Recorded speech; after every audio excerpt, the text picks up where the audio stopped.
I'm Malcolm Van Delst, and this is an excerpt from Do the Wrong Thing, a book series or extra long novel that opens with a woman describing her suicide attempt as ordinary, like brushing my teeth. In an attempt to answer the question, why did I do it, she tells her life story.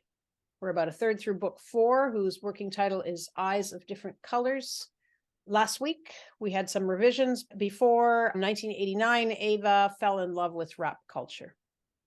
And now we're moving on to a new chapter. This one's called The Rabbit Warren. Black screen. Ava, voiceover. Hello? Fade in.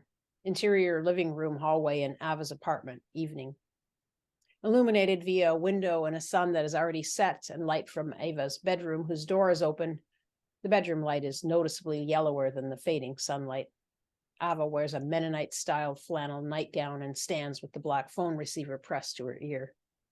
Posey's voice is small, tinny, and crackling, as if over a phone line, because it is over a phone line. Posey. OS. I can't remember what that means. Oh, hi, Ava. I'm calling to say goodbye. Ava. What? Posey. We're going to Berlin. Zanetta, Jero, Shakur, and I are going with Paulo tomorrow.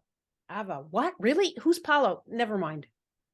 Ava twines the phone cord around her fingers. What about Tito? Posey. He's back with Claire. Ava. Oh. Ava turns and stares at the wall. Posey, laughing. I don't have much time. Have a good life until I see you again. Bye, Ava. Ava.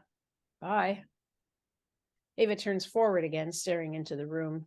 She looks up and addresses the camera, though her eyes are unseeing, as if she's not aware it's there. Ava. I don't see Posey much anymore, but still. No, she won't be there if I need her. I'm a needle in a groove on a record following the well-worn path of my foremothers, copying my mother, who kept busy working and working and working to avoid the pain of isolation. I don't know why I'm isolated. There are certainly people I could...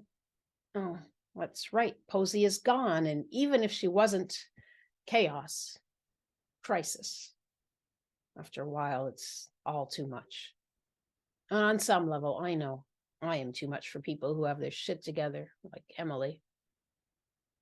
Catch 22. So I keep busy getting things done. Getting things done means making money, saving money. I'm a needle in a groove on a record following the path of my foremothers. Honestly, my mother was noble. 15 years old, moved to a new country, doesn't speak the language, spends her weeks in the city, cleaning houses for rich old women. How lonely. Returning weekends to a farm miles from the nearest town, down roads that get treacherous in the Canadian winter. Earnings handed over to her dad, land to pay for, and supplies needed for 8 younger siblings. Yes, they were settlers, but they were also fleeing war, desperate to believe the promises made in the glossy flyers of their new Canadian overlords. Noble trauma.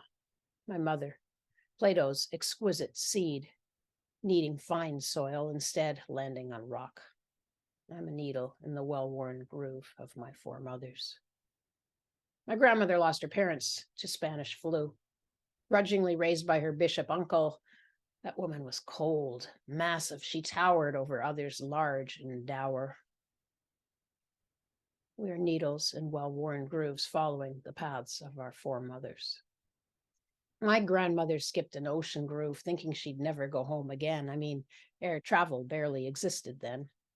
No one knew that one day they'd scratch and rewind. Old records and old turntables, art, innovation.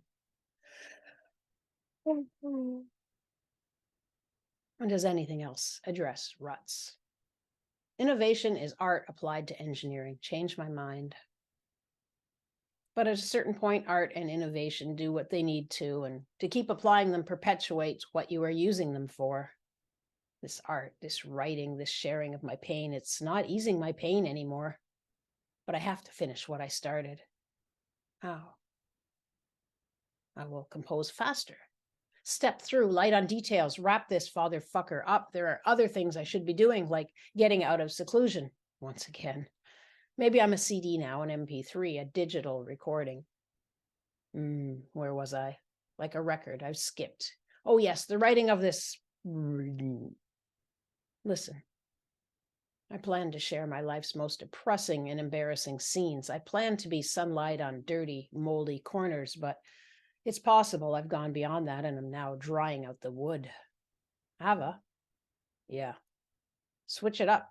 Write happy things. But that's not what I planned.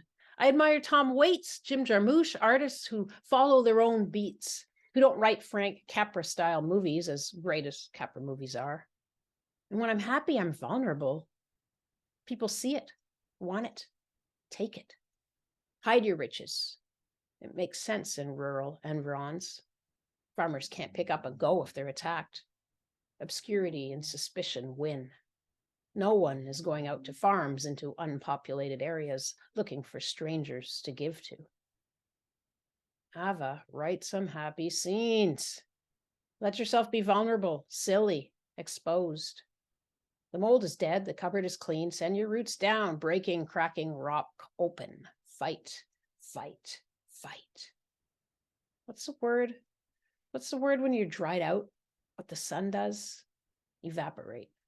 My blood. Sunlight can turn my blood to dust. That's why I stayed in the shadows. Everything in existence, a double-edged sword, a valley, a mountain, a groove, a ridge. I hate fucking dualities. Why can't anything be easy? It simply isn't. So I have to write my happy scenes. My new place after Eric and Marianne is a basement 2-bedroom in what must have been a mansion because now there are 7 apartments in it. I love the sound my footsteps make going up the wide wooden stairs and across the porch. I love the rich, full knock when you wrap your knuckles against the dark wood entrance door, which I'll only knock on once because after that I've got keys. I love the door's stained glass window. I love the lobby paneled in more dark wood with the matching staircase going up to the left and the way the sunlight comes in from a window on the 2nd floor above that staircase. I love the delicious old wood smell. My apartment door is to the right. It's nothing special, but inside, wait till you see how big it is. After entering, you flick a light switch to your left. This illuminates a landing 2 steps down. There, you take off your boots and hang up your coat. There are 5 hooks across the wall. The landing, stairs, and my entire apartment, minus the bathroom, have the same raspy gray carpet I described before. Actually, that carpet's in the lobby too. At the end of the landing, you turn left, head down the main steps, then turn left again for the final 3. I like the bare boneness of the staircase, how it's awkwardly nailed together with planks and 2x4s, how I can see that if I had the proper tools, I could build a staircase. The railing sways when you hold on to it. The landlord is going to fix that, he says. At the bottom of the steps, the main living area is left again with 3 doors off it. 4, if you count the staircase we've just stepped from. 1 door is for the whole house's boiler room, 1 for the bathroom, and 1 for a bedroom. A hallway straight ahead leads to the kitchen and to a 2nd bedroom. In the bath, a rusted and, filthy metal shower. The landlord says he'll replace the shower before I move in.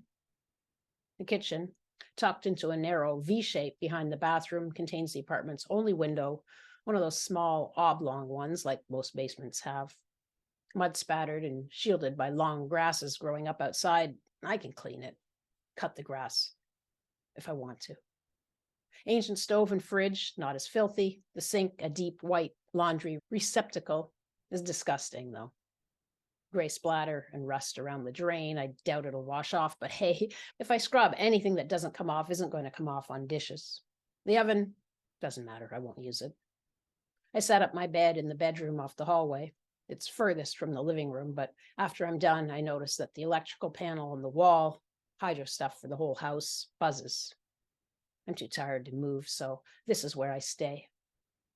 Okay, maybe it's not the greatest apartment in the world, but it's big. And with its 1 window, insular, cozy, like an underground rabbit warren.